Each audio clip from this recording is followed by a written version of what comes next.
And our word for today on this day of prayer for the legal protection of unborn children on this Wednesday, January the 22nd, our word for today is priest.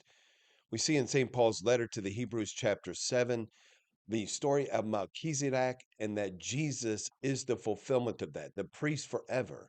Then we have the ordained priesthood after him, the priesthood of believers, which we all belong to because of our baptism. And I want to bring us straight to the gospel reading. Jesus is that priest, and he is the one whose model we follow. And so, as we read in the Gospel of Mark, chapter 3 today, let us see how Jesus conducts himself that we might conduct ourselves in the same way. Jesus entered the synagogue. There was a man there who had a withered hand. They watched Jesus closely to see if he would cure him on the Sabbath, so that they might accuse him.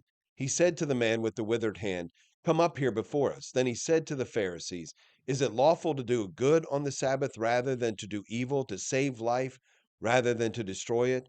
But they remained silent, looking around at them with anger and grieved at their hardness of heart. Jesus said to the man, "Stretch out your hand." He stretched out his hand, and his hand was restored. The Pharisees went out immediately, took counsel with the Herodians against him to put him to death. Brothers and sisters, this is our model. This is our model, the value and dignity of every single human life, and that our call is to love.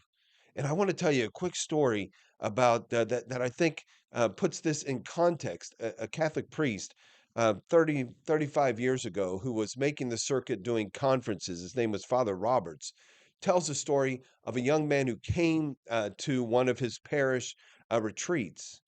And after the particular day, it was a 5-day retreat, and after the first day, the man came and argued with him about the authenticity of the Catholic Church. He himself was not Catholic and actually was very opposed to the Catholic Church.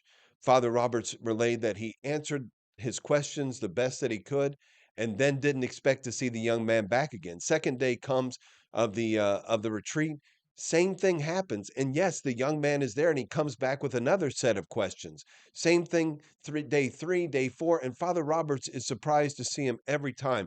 On the fourth day, the day before the last day of the conference, Father Roberts, after answering all the questions that this young man had and really trying to minister to him in the midst of his anger toward the church, finally just said to him, "What I encourage you to do," he said, "I want to tell you this. I love you. I love you. And I love you whether you become Catholic or remain in the church that you're in. I want you to know that I love you. But I challenge you to do this.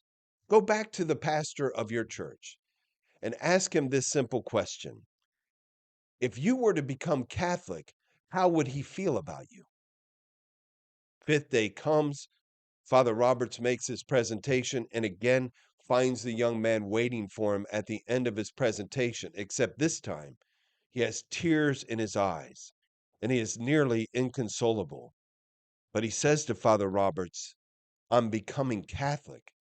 And Father Roberts says, "Look, I asked him, I wondered what it was that I said to him that helped him to turn the corner.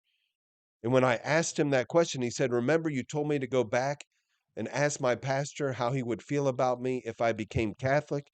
Father Roberts said, 'Yes.' The young man said, 'My pastor said I would be dead to him if I became Catholic. And you said you loved me no matter what.'" That was a withered hand, brothers and sisters, and love healed that withered hand, that we might conduct ourselves in the same way, that we might minister to people right where they're at, that they might know that they are loved, and that every single human life, from conception to natural death, might be protected and valued by all of us.